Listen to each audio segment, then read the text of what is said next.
Vamos a continuar charlando con el periodista Boris Ramírez acerca de este proceso electoral en Costa Rica. Este vertiginoso ascenso de Luis Guillermo Solís, que de hace un mes o un mes antes de las elecciones estar virtualmente en uno de los últimos lugares a estar ahora en las puertas de la presidencia de Costa Rica. ¿Fue una casualidad? ¿Tú dirías que el más sorprendido es el propio Luis Guillermo Solís o fue una estrategia que implementaron y que les funcionó?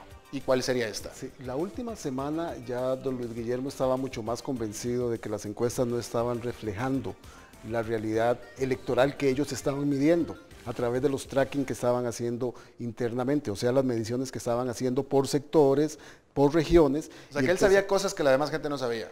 Quizá él no sabía, quizá él pudo entender o los números le estaban dando que podía llegar a una segunda ronda. Yo creo que él también se sorprendió ayer cuando gana el domingo 2 de febrero, cuando él gana la primera ronda. Quizá la lectura que ellos estaban haciendo era que no estaban invisibilizados, mas no estaban reflejando las encuestas el verdadero crecimiento que ellos tenían. Yo tuve oportunidad de ir a las dos manifestaciones de cierre del proceso electoral, que fueron el mismo día, tanto del Partido de Acción Ciudadana en la ciudad de Heredia y del Partido de Liberación Nacional en el centro de la ciudad de San José. Y por lo que uno veía ahí, había más entusiasmo, más fervor y más gente en la manifestación de don Luis Guillermo Solís que en la del propio Liberación Nacional. Pero además es una cosa muy curiosa, porque Luis Guillermo Solís es un fenómeno político electoral que debemos analizar con mucho más profundidad. Gana el proceso convencional dentro del Partido de Acción Ciudadana con 118 votos, votos que estaban ubicados en una zona muy particular de nuestro país, que es la zona de Los Santos, y así ganó la convención, él, con pocos recursos, siendo poco conocido, porque don Luis Guillermo es muy conocido en los medios y por la prensa costarricense, porque es un analista que durante muchos años ha sido una fuente que no todos nosotros buscamos para temas nacionales y para temas internacionales, que es parte de su especialidad. Don Luis Guillermo fue uno de los asesores de la CEGIF, de la Secretaría General Iberoamericana. Y entonces él tenía un conocimiento amplio en sectores académicos y en sectores de medios. Pero cuando él llega y gana el proceso convencional, obviamente él tiene que enfrentarse a la estructura del líder fundador de este partido, que es don Otón Solís, toma la decisión de llamar a Otón Solís y ofrecerle el primer lugar, lo cual fue criticado por algunos sectores internos. Empezó tarde el proceso electoral porque tuvo que reponer con pinzas el equilibrio de su propio partido. Tiene problemas de financiamiento, es uno de los menos conocidos y se enfrenta quizá a los candidatos más conocidos como son Otto Guevara, Johnny Araya y José María Villalta, que tuvo durante 4 años una exposición mediática en la Asamblea Legislativa muy, muy amplia. Claro. Hablemos de, bueno, pareciera claro que si quedara el partido oficialista en la presidencia, bueno, pues pudiéramos esperar el menor cambio posible. Yo creo que nadie estaría esperando que si queda Araya en la presidencia, que es el mismo partido de la presidenta Chinchilla, pues vamos a esperar mayores cambios.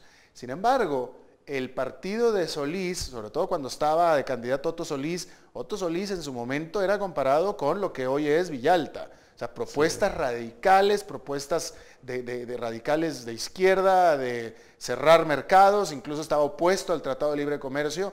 Hay que recordarle a Centroamérica que Costa Rica fue el único país que hizo un referendo para preguntarle al pueblo sobre si quería o no un Tratado de Libre Comercio, impulsado por Otón Solís. Otón Solís fue uno de los líderes que estuvo en el movimiento de no al TLC, exactamente, que conjuntó grupos de izquierda. Otón Solís no es necesariamente un líder de la izquierda, él es un político que viene del Partido Liberación Nacional, siempre tuvo posiciones encontradas cuando él decía que en campaña se ofrecía algo y en gobierno no se cumplía.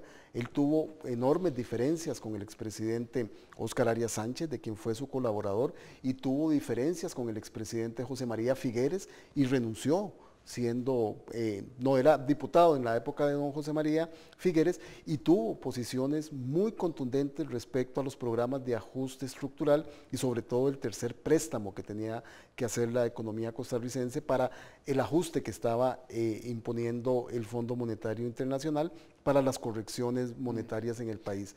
Y entonces Otón Solís trajo un discurso de ética y probidad. Ahí es donde él tiene una enorme radicalidad en el mensaje, en el accionar, que incluso en los procesos electorales anteriores le costó algún caudal electoral debido a sus posiciones, pero además a que tenía un manejo muy austero de la campaña que no le permitía, por convicción y por principios del Partido Acción Ciudadana, tener una mayor presencia medial. Incluso en su tiempo a Otón Solís, yo no digo que lo era, pero se le percibía como cercano a Hugo Chávez. Claro. Totalmente. Hace 4 años en la campaña electoral se le daban señalamientos de esa naturaleza. Absolutamente. Pero bueno, todo esto era preámbulo para hacerte la siguiente pregunta.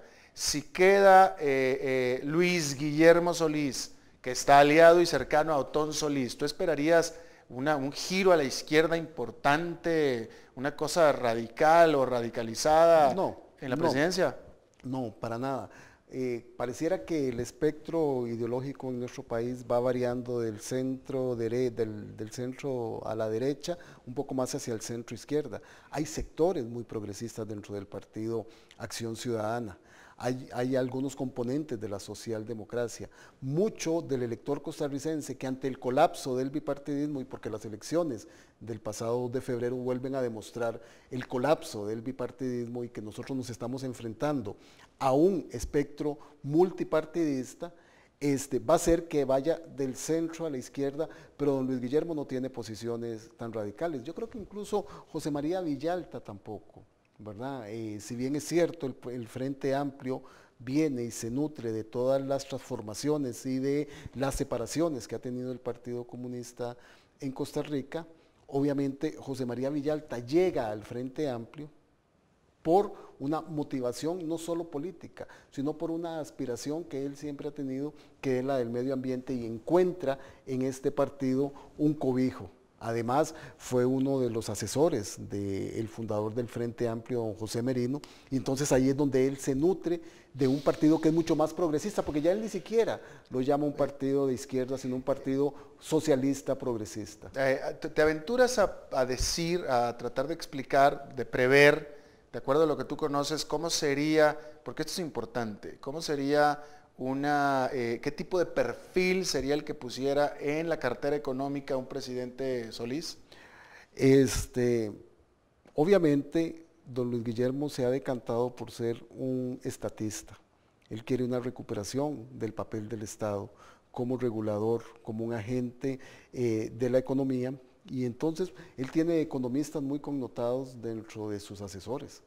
Juan Manuel Villasuso, ¿verdad?, que es un economista muy reconocido en nuestro país, y él también ha nutrido, el Partido Acción Ciudadana se ha nutrido de muchos de los economistas más socialdemócratas que salieron del Partido Liberación Nacional y otros que han llegado del Partido Unidad Social Cristiana.